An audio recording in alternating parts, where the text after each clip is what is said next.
So today we're going to be making our macrame looped wreath ornaments. So you'll have 3 in your package. I have 2 made up and we're going to make our 3rd one today. So in your kit you will have a 2-inch wooden ring, a macrame bead, and 10 feet of cord. So the first thing we're going to do is we're going to measure to 12 inches and we're going to fold it at 12 inches.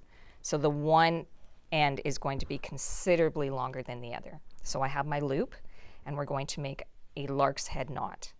So I'm going to put my loop over the ring, bring it in behind, and then what I do is I take my thumb and my pointer finger and I put it inside the loop and pinch.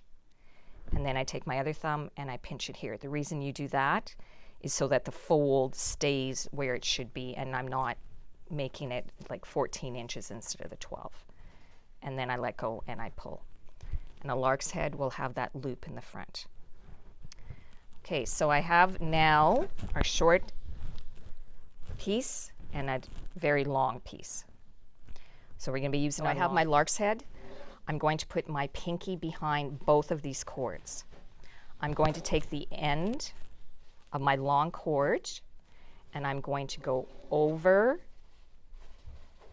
and in. These are going to be behind my pinky. So I took it over the ring, behind the ring, and inside that. It's going to be the loop. And then pull on your long cord.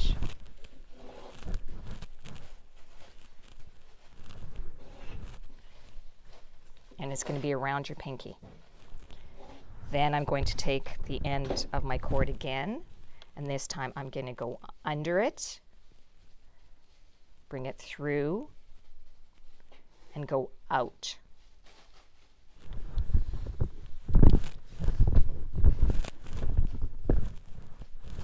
See how this one's caught? I'm just going to take it out.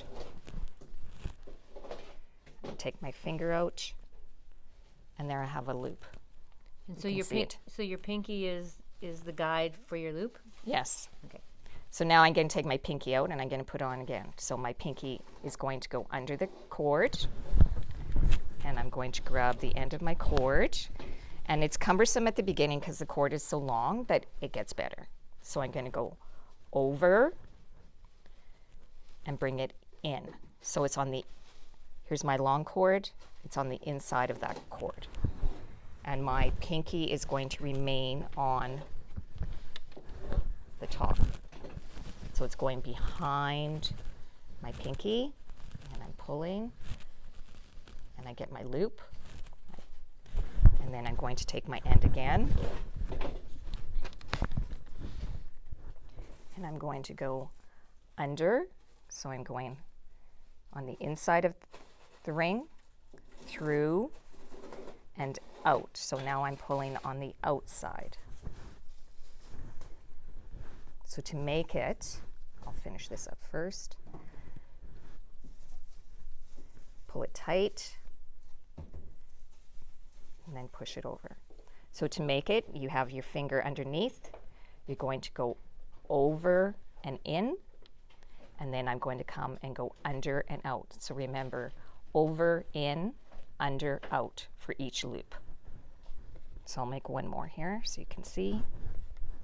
So I have my finger under the cord. I'm going to go over and in.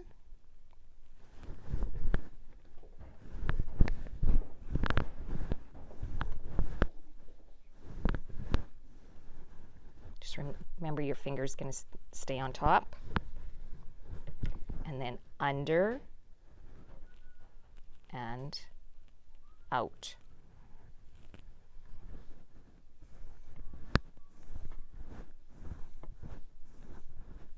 So remember, over, in, under, out. Take it out, push it over. And I'm going to continue, and we'll come back in the video when I'm getting close to the end. So I have 14 loops made. So when you get to this point, you probably just want to stop and pull on each loop to tighten it up. And if you're finding like these ones are shorter than like these ones, do you see the difference? When you pull, you can adjust, because I can adjust from my long cord.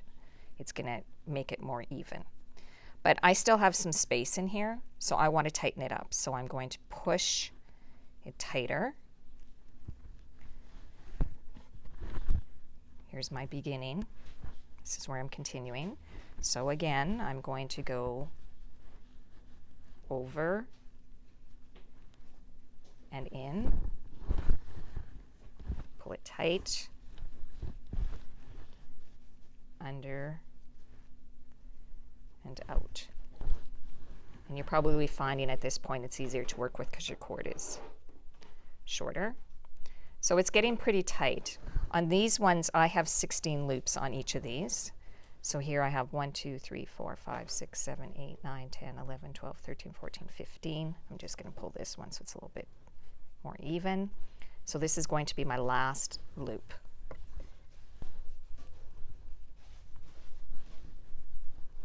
So, and it is going to be a little bit tricky because you're not going to have much ring to work with. But I'm just going to pull my beginning tight and push it. So over and in, under and out. Pull it tight, take my finger out. So now when I push them together, I don't see my ring. I'm going to go around and I'm just going to adjust so that they're basically even. Looks pretty good. So I cut my two ends so that they're even, twist them together, thread them through the hole. The hole is big enough, you don't really need to tape it. It's going to go between my beginning loop and my last loop. And then to secure it, I'm going to do what I call a loop knot. I don't know if that's the technical name, but I just make a circle around my fingers and bring it through. These ones are approximately 5 inches long. So if I just lay it here, that looks pretty even. And then I'll just cut my ends, and there are your 3 tree ornaments.